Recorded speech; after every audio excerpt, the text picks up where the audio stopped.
Obligasyon ba talaga ng mga anak ang kanilang mga magulang?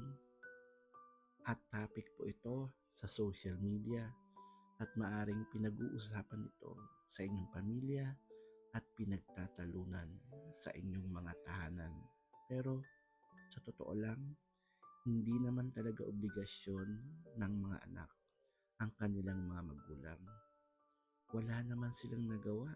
Noong ipinanganak sila, hindi rin naman nila pinili ang kanilang mga magulang.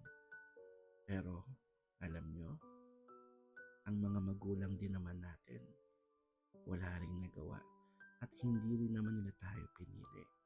Ginusto man o hindi, sinadya man nila o hindi, tinanggap nila tayo bilang mga anak at hindi bilang obligasyon.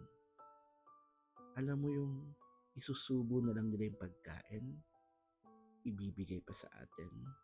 Yung ibibili na lang ni tatay ng damit at sapatos pang trabaho niya, ibibili pa ng laruan mo.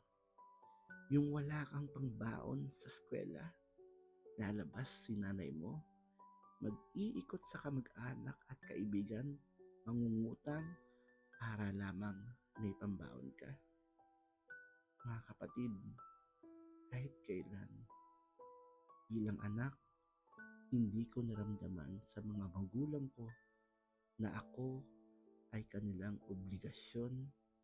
Ginagawa nila yon dahil ako ay kanilang mahal na anak.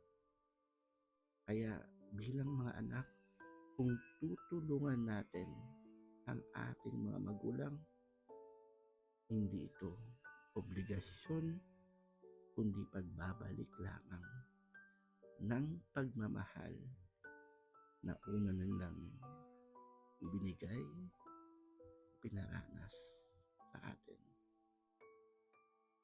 Sana po nakatulong, Brother Paul.